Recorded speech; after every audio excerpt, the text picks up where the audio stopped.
Ever wish you could ditch the textbook and learn something new in a totally immersive way? Like, what if you could pick up a new language just by, say, whipping up some delicious food? Well, that's exactly what we're diving into today.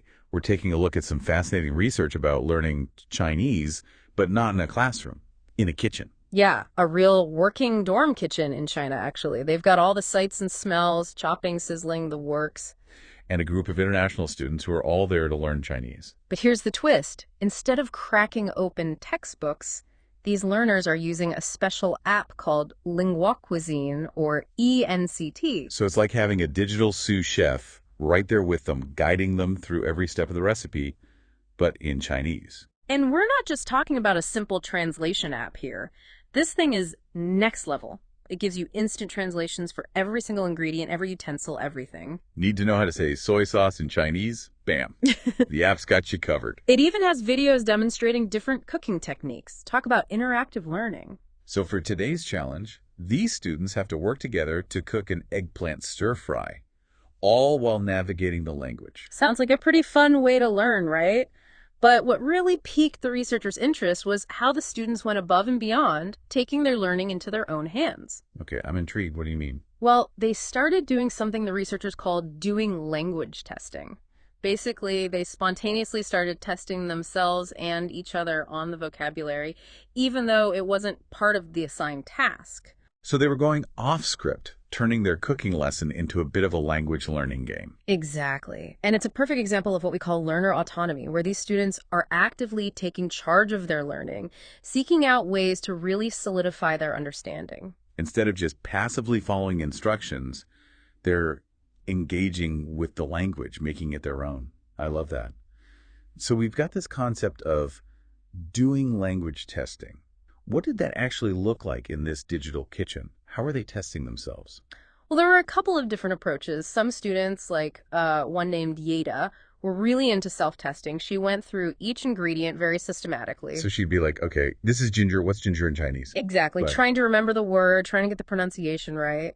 Makes sense. Yeah. You want to make sure you're saying it right, especially with a new language. And what's interesting is the study mentions that Yeda was really focused on getting the tones right, even though, perfect pronunciation wasn't absolutely critical for like the cooking itself. Right, but it shows she was really invested in learning the language properly. Absolutely. Now, some other students, Win and Lu, took a different approach. They decided to make it a game. Oh, I love that. Little friendly competition. Right. So one of them would point to an ingredient or maybe a utensil, and the other student would have to say the Chinese word for it. Did they use the app at all during their game? They did. It was like their digital lifeline. If they got stuck, they could always turn to the app for help. That's so smart. They're really using all the tools at their disposal to learn. But I'm curious, what motivated these students to put in that extra effort?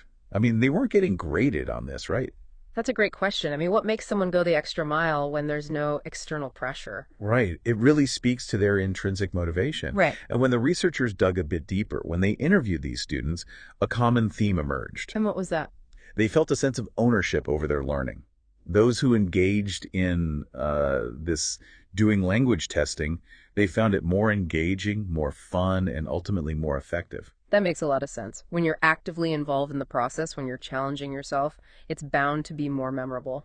Absolutely. And think about it. It's not just about memorizing words in isolation. Right. It's connecting those words to a real world experience. Yeah. The sights, the smells, the act of cooking itself, all of that reinforces the language learning. Exactly. It becomes multisensory, it's social, it's fun. They're making the language come alive. And did this translate into actual measurable results? It did, yeah. They actually found that the students who engaged in doing language testing, whether it was self-testing or, making it a game with their peers, they scored higher on a vocabulary test after the lesson. Wow, so there's a real tangible benefit to this approach. Yeah, they outperformed their peers on average by 15%. That's significant. Definitely significant. So what can we take away from all of this? Well, I think it challenges us to rethink how we approach language learning and maybe learning in general. What if we moved away from traditional rigid methods and created more space for this kind of learner-driven exploration? It's about empowering learners to take the reins, to experiment, to figure out what works best for them. Exactly. And who knows, maybe this digital kitchen effect could be applied to other areas of learning too. Imagine the possibilities. It's an exciting thought. So to all our listeners, we want to hear from you. Have you ever tried similar self-testing methods? What helps you learn most effectively? Share your experiences because learning is always more fun when it's shared. Absolutely. And on that note, until next time, happy learning.